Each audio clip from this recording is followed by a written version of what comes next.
பிரியமான அன்பு சகோதர சகோதரிகளே, ஆண்டவராக இயேசு கிறிஸ்து நாமத்தாலே நன்றியும் சோத்திரம் இருக்கிறது. கர்த்தர் உங்களை மேலும் மேல் ஆசீர்வதித்து பெருக செய்வாராக. இன்னைக்கு செய்திகளை பகிர்ந்து கொள்ள அமாவாசை நாட்கள் பிரேயர் முடிந்து உட்கார்ந்து இப்போதான் முடியத்துக்கு துவக்கம் முன்பே ஒரு போன் வருது, முடிந்த பின்பாடு ஒரு போன் வருது. ஒரு யோசித்தேன், அவரை நான் பார்க்கும்போது கரெக்டாக ஃபோன் பண்ணிக்கிறேன், அவருக்காக ஜெபித்தோம். ஜபித்த அடுத்த வினாடி இன்னொரு ஃபோன் வருது. என்னுடைய மகள் ஃபோன் பண்ணும்போது என்னுடைய பேத்திக்கு வரவேணும்னு சொல்லி ஜெபிக்கிறோம். எந்த நேரத்திலையும் கவலைப்படாமல் எந்த சூழ்நிலை இருந்தாலும் கர்த்தருடைய வார்த்தையை தாமதமாகவோ இல்லை அது அன்னைக்கு நாளைக்கு பார்த்துக்கொள்ளலாம் என்ற காரியமே கிடையாது. ஆபத்து காலத்தை என்னை நோக்கி கூப்பிட்டு நான் உன்னை விடுவிப்பேன், நீ என்னை மகிமைப்படுத்துவா. இதை பார்த்து சங்கீத புத்தகத்தில் 50ஆம் அதிகாரம் 15 வசனத்தில் படிக்கிறோம். அந்த பிரச்சனைகள் பாடுகள் வரும்போது அவரை தவிர நமக்கு நிகரானவர் இந்த உலகத்தில் ஒருவரும் கிடையாது. அவர் ஒண்டிதான் கூட இருந்து நம்மளை காத்து சுகத்தோடும் பலத்தோடும் ஆரோக்கியத்தோடு நடத்துவார். என் ஆண்டவர் அப்படி. நம்ம யோசிப்பது வேற. அது தவறு உள்ளதா இருந்தால் தகர்த்து போட்டுருவாரு, அது ஆசீர்வதிக்கப்பட்டதா இருந்தால் உடனடியாக வெளிப்படுத்தி காட்டுவார். என் ஆண்டவர் அப்படித்தான் அதிசயங்களை காணும்படி செய்வார். மிக 7ஆம் அதிகாரம் 15 வசனத்தின்படி எகிப்திலிருந்து ஒன்று கொண்டு வரும்போது என்ன அதிசயம் நடந்ததோ அதையே நான் மறுபடியும் செய்வேன் என்றார். அவர் அதிசயம் செய்யும் போது நம்ம சுற்றி பல தடைகள் இருக்கும், பல பிரச்சனைகள் இருக்கும், பல உபத்திரங்கள் இருக்கும், பல கடந்தொலைகள் இருக்கும். இவையெல்லாம் தகர்த்து போடு, அது சமுத்திரத்தில் ஆழத்தில் போடு. அந்த வருத்தத்தையும் அந்த பாரத்தையும் சுமந்து கொண்டிருக்க நம்மை, அந்த பாவத்தை சுமந்து கொண்டிருக்க நம்மை அவர் கழுவி சுத்திகரிக்கிற தேவனாக இருப்பார். அதுதான் மிக 7:10 மறுபடியும் ஒரு வீசு உன் மேலே இருவேன், உன் பாவத்தின் அக்கிரமத்தை சமுத்திரத்தின் ஆழத்தில் நான் போடுவேன் என்றார். இப்படி என் ஆண்டவர் ஒவ்வொரு வார்த்தையிலும் சொல்லப்படும் போதெல்லாம் நம்ம அருகிலிருந்து சொல்லுவதை போலவே இல்லை, அருகிலிருந்து சொல்லிக் கொண்டே இருப்பார். அப்போ பார்த்தோன்னா மத்திய புத்தகம் 11ஆம் 28ஆம் வசனம் வாசிக்கப்பட்டு, வருத்தப்பட்டு பாரசமா நீங்கள் என்னிடத்துல வாங்க, உனக்கு நான் இதை பாரு தருவேன். நல்லா பாருங்க, இந்த வருத்தத்தோடு பாரத்தோடு இருக்கிறவங்கள தேவரை கூப்பிடுற விதமே நல்லா இருக்கும். என் பிரியமே, என் ரூபாவதியேன்னு யார் தெரியுமா? அவங்கள யாரு கூப்பிட தெரியுமா? வருத்தத்தோடு பாரத்தோடு கலங்கி தவித்து கொண்டிருக்கிற குடும்பத்தாரை கதவுகளை தட்டி கூப்பிடுவார். உன்னத பாட்டு புத்தகத்தை படிக்கும் போது 5ஆம் அதிகாரம் 2ஆம் வசனம் படிக்கும் போது, என் பிரியமே, என் ரூபாவதியே, ஆனா அந்த அம்மா என்ன சொல்லுது? நான் உறங்கி கொண்டிருக்கிறேன், உடைய மாற்ற முடியாது இருக்கிறேன் என்று சொல்லுது. ஆனா ஆண்டவர் கூப்பிடுற, நான் பணியை நினைறேன்னு. இந்த பனி காலத்துல பாத்தீங்கன்னா எப்படிப்பட்ட சூழ்நிலை தன் பிள்ளைகள் வருத்தத்தோடு பாரத்தோடு சுமந்து கொள்ள முடியாது கலங்கி தவித்து கொண்டு எல்லாரும் சொல்லுவாங்க நல்லா ஊறாங்க. நிச்சயமா ஊறாங்க மாட்டாங்க. கண்கள் மூடப்பட்டிருக்கும், இதயம் திறக்கப்பட்டிருக்கும். அன்று கூப்பிடாது பாருங்க, அவ்வளவு அருமையா, என் பிரியமே, என் ரூபாவதியே என்றார்.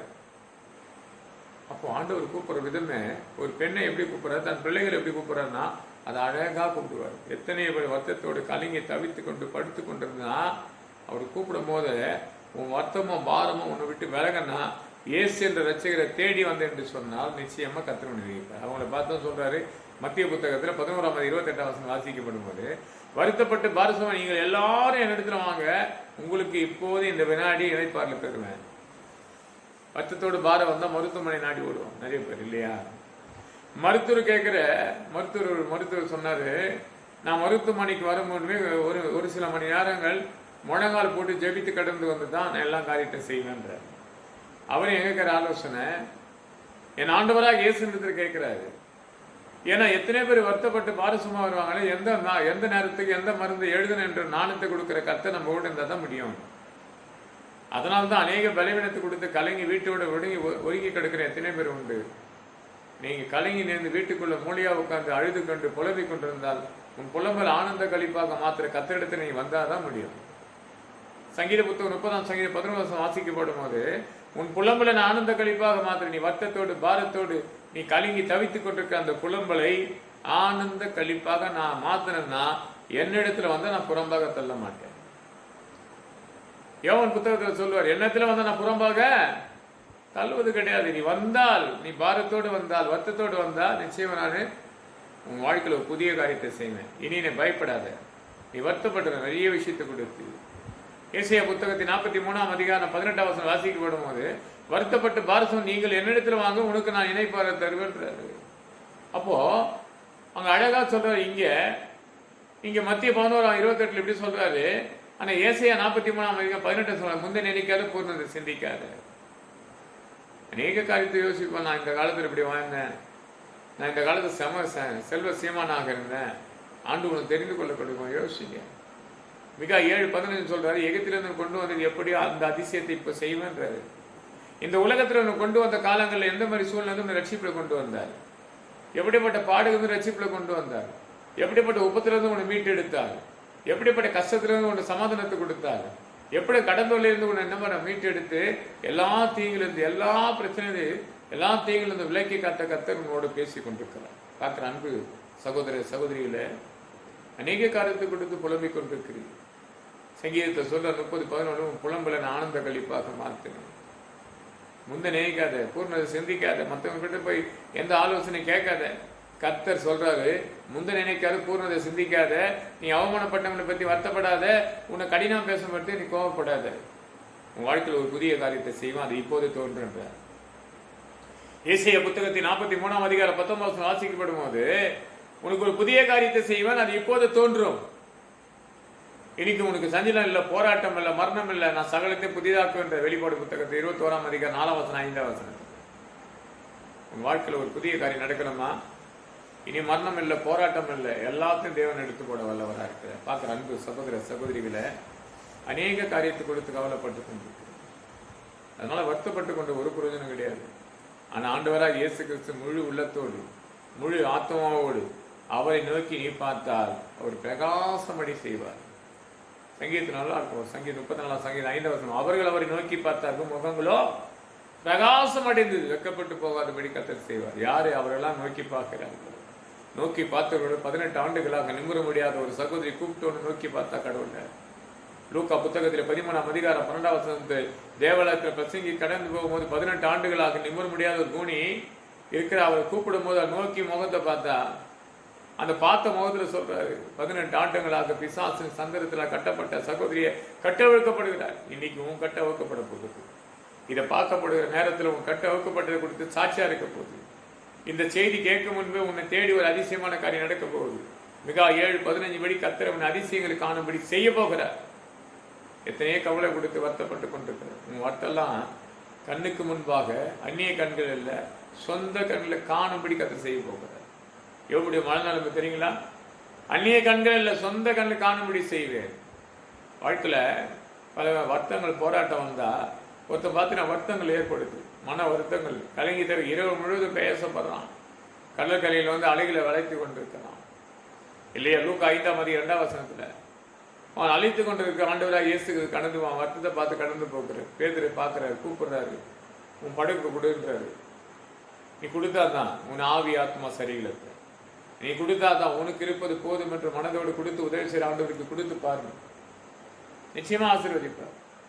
பேதுரு கொஞ்சம் கூட தடை பண்ணல. எதுக்காக கேட்கறவங்க கேட்கல, கொடுத்துட்டான். எதிர்பாரா தேவனுக்காக கொடுப்பேன் என்று சொன்னதை கொடுத்திருப்பாரு. இதை காட்டி 1000 மடங்கு ஆசீர்வதித்து பெறுவார். ஏன்னா உபாகத்துல படிக்கும் போது ரொம்ப அழகா இருக்கும். 1:11 உன்னை 1000 மடங்கு ஆசீர்வதிப்பேன். இன்னைக்கு நான் செய்தி கடந்து போய் தினத்த செய்தி கடந்து போய் பட்டாரம் பகுதிக்கும் திருநெல்வேலி கடந்து போகும்போது ஒவ்வொரு அதிசயம் அந்த குடும்பத்தில் நடக்கும்போது ஜெபிக்கக்கூடிய நேரத்தை டைம் பார்க்குறாங்க. ஆனால் சில நேரத்தில் அவன் ஜெபிப்போமே என்று முழங்கால் போட்டோம். அவங்களை எதிர்பார்த்தது 5 நிமிஷம், அங்கே 2 நிமிஷம் ஜெபிக்கக்கூடிய ஒரு சூழ்நிலை கர்த்தர் ஏற்படுத்தினார். ஏன்னா என் ஆண்டவர் எல்லாத்தையும் பார்த்து கொண்டிருக்கிறார்கள். பேதுரை பார்த்து கொண்டிருக்க தூரத்தில் அவன் நினைவு பார்க்குற இரவு முழுவதும் பேச போட்டு கடல் அறையில் என்ன பண்ணுறான், அழைத்து கொண்டிருக்கிறோம், கூப்பிட்றான். ஒன்றுமே இல்லாத அழைச்சி கொண்டிருக்கிறான். கொஞ்சம் படுக்க கூட ஆண்டு உன்னை பார்த்து கேட்குற, கொஞ்சம் உன் மனசை கொடு. உன்னத பாட்டில் 5:2 என் ரூபாவதியே என்று கூப்பிட்ற. உன்னை பார்த்து என் சகோதரனே, என் சகோதரிகளே, கதவை தட்டுறாரு. நீ கதவை திறந்தால், உன் கதவை திறந்து காட்டினேன் என்று சொன்ன வாசல் கதவை திறக்கப்பட்டேன் என்றால் வெளிப்பாடு புத்தகத்தில் 3:20 படி இது வாசல் படியிலிருந்து கட்டுகிறேன் கதவை என்றார். நீ திறந்தால் அவர் செய்தி சாய்ப்பார். நீ திறக்காத இருக்கிற. ஆனா பேதுரு கொஞ்சம் கூட கவலைப்படாத, வாழ்க்கையில் இருப்பது போதும் என்று மனதோடு கொடுத்த உடனே அதில் ஏறி அவர் பெசிங்க சத்தியத்தை குத்து கேட்டாராம். இன்னைக்கு எத்தனை பேர் பார்த்தா நைட் பிறகு ஒரு சிலர் தான் வந்தா, ஒரு சிலர் வரல. உலகத்தை கொடுத்து அநேக நேரத்தை பேசி கொண்டிருப்பாங்க. கர்த்தருடைய வார்த்தை கேட்டு பாருங்க, உங்க வருத்தங்கள் உன்னை விட்டு விலகி போகும். அப்போ அநேக சூழ்நிலை குறித்து கலங்கி தவித்து கொண்டிருப்பாங்க.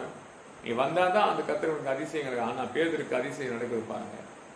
சத்தியத்தை சுவிசேஷம் கேட்டது போது அவன் மறுபடியும் போடுறான், மலை போட கடந்து போகிறான். போய் ஆண்டவர் போட சொல்றாரு, போகும்போது சொல்றான், அவன் இரவு முழுவதும் நான் பிரயாசப்பட்டேன் அப்படின்னு கேட்கிறான். இன்னைக்கு எத்தனை பேர் அப்படிதான் சொல்லுவான், இந்த மாதம் முழுவதும் கஷ்டப்பட்டிருக்கேன், எதுவுமே இது தீர்ந்து என்னோட பிரச்சனை தீர்த்து வெளியே வர முடியல, அதுலவே இது ஒரு பாரம், என்னை மன கலங்க வைக்கிறாங்க, நான் இதுக்காக உழைக்கிறேன், ஓடுறேன், சுத்தி திரிறேன், எப்படியாவது இந்த பிரச்சனை வெளியே வர பார்க்கிறேன், அது முடியவில்லை. என் ஆண்டவர் சொல்ற, மறுபடியும் நீ வழியை போடு, மறுபடியும் நீ விசுவாசித்தா முடியும், மறுபடியும் நீ நம்பினா முடியும், தேவன் சொன்னபடி நீ செய்தா முடியும். தேவன் நமக்கு சொல்ல முன்னாடி என்ன நினைத்திருக்கா எனக்கு தெரியாது. நான் தான் சொல்றேன், ஒரு சில மணி நேரத்துக்கு முன்பாக நான் நினைக்கிறேன் ஒருவரை, அதுக்கப்புறம் அவர் ஃபோன் பண்ணல, நான் செய்திக்கு வந்து உட்காந்து ஆராதனை பண்ணி செய்தி முடிச்சுட்டு நான் செல்ல பார்க்குறேன், அவர் எனக்கு அந்த நேரம் தான் ஃபோன் பண்ணியிருக்கிறார். தேவன் அப்படிப்பட்டவர் தான். யோவான் 4ஆம் அதிகாரம் 48ஆம் வசனம் 50ஆம் வசனம் படிக்கும் போது, ஒரு தன் பிள்ளைக்கு பாதிக்கப்பட்ட ஆண்டவராக இயேசு கிறிஸ்து கடந்து வருவான். ஆண்டவர் சொல்லுவா, நீ போகணும், விசுவாசத்தோடு கடந்து போகும், பிள்ளை பழப்பானவன், அவனை நம்பிக்கையோடு திரும்பி போவான். எதிர்பட்டு வர வேலைக்காரன் சொல்லுவான், உன் பழையன் பழைத்தான் என் 51ஆம் வசனத்தில். எத்தனை மணி நேரம்னு கேட்கும் போது அவன் சொல்ற நேரமும் இயேசு கிறிஸ்து சொன்ன நேரம் ஒரே நேரம் தான். நான் நினைத்த நேரமும் அவர் ஃபோன் பண்ண நேரம் ஒரே நேரம் தான். என் ஆண்டவர் அவரை பார்த்து சொல்றாரு, நீ போய் வழியை போடுன்றாரு. இரவு முழுதும் பேசப்பட்ட ஆண்டவர், நீ வலையை போடுன்றாரு. அவன் வலையை போட்டு அலைக்கு குளிக்கு ஏராளமான கிடைக்குது.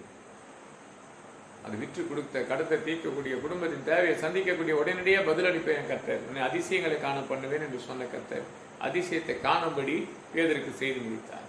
இனி சஞ்சலம் இல்லை, இனி போராட்டம் இல்லை, இனி மரணம் இல்லை, சகலத்தை நான் புதிதாக்குவேன் என்று வெளிப்பாடு புத்தகத்தில் 21ஆம் அதிகாரம் 4ஆம் வசனம் 5ஆம் சொல்றாரு. ஒரு புதிய காரியத்தை நம்ம வாழ்க்கை செய்ய போகிறார். பார்க்குற அன்பு சகோதர சகோதரியில பேதுரு வந்தது நிமித்தமா, கொடுத்த நிமித்தமா ஆசீர்வாதத்தை பெருகிச்சு. இந்த கிறிஸ்துமஸ் நாட்களை கொடுத்து கொஞ்சம் கூட வருத்தப்படல. நான் சுனாம் படிப்பேன் என்று சொல்லி யோசிக்கிறேன். இந்த இடத்தெல்லாம் சுத்திகரிக்கணும், வசனங்கள் எழுதணும், எல்லாம் நினைக்கிறேன். இதுக்கு வேண்டிய ஆட்களும் இன்னும் கண்ணுக்கு ஆகப்படல, இதுக்கு வேண்டிய பணமும் என் கைக்கு வரல. ஆனால் கர்த்தர் அலைக்கு குளிக்க கொடுக்கட்டும். அவர் கொடுப்பேன்னு சொன்னா, நான் புதிய காரியத்தை செய்வேன் இல்லையா? முந்தைய நினைக்காத புதிய பூர்ண சிந்திக்காது, நான் உனக்கு ஒரு புதிய காரியத்தை செய்வேன்றாரு. இங்கே வெளிப்பாடு புத்தகத்தில் 21ஆம் 5ஆம் வசனம் சொல்றாரு, ஒரு புதிய காரியத்தை செய்து முடியும். சிங்காசனத்தில் வீட்டில் இருக்க சொல்றாரு, நான் உனக்கு ஒரு காரியத்தை செய்து முடிக்க போகிறேன். உன்னை பார்த்து சொல்றாரு, அநேக காரியத்தை கொடுத்து வருத்தப்பட்டு இருக்கிற, கலங்கி கொண்டிருக்கிற, 18 ஆண்டுகள் நிமிர முடியாது இருக்கிற தேவன் இந்த வினாடியிலிருந்து நிமிர்ந்து நடக்க போகிறார்.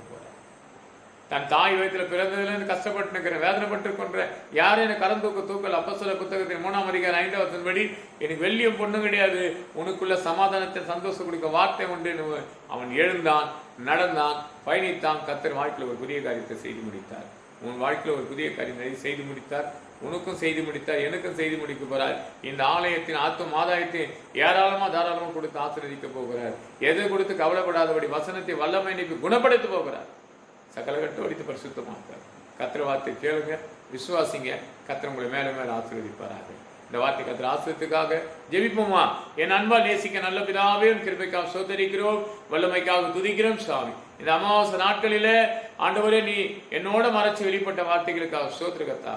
எல்லாம் ஆண்டவர் கேட்கிற இதயங்கள் திறக்கப்படட்டும், மனமகிழ்ச்சியா வாழப்படட்டும். பெசிங்கித்த என்ன மறைச்சு நீ பேசப்பட்ட வார்த்தை என் வாழ்க்கையின் வாழ்வதற்கு என் சபையை நீ உயர்த்தும். இதோ விண்ணப்பத்துக்கு தெரிவிக்கப்பட்ட அன்பு சாமுக்காக, அன்பு குழந்தைக்காக வசனத்தை வல்லம் அனுப்பி சமயத்துக்கு மட்டும் தூரத்துக்கு நான் தேவன் என்று எரேமியா புத்தகத்தில் 23ஆம் வசனப்படி தூரமா இருக்கிறவங்களை தொட்டு விடுதலை கொடுத்த கர்த்தருக்கு கோடி ஸ்தோத்திரம். சகலத்தை பொருட்படுத்த வழி நடத்தும். பெரிய கிறிஸ்துவின் பிதா. ஆமென், ஆமென்.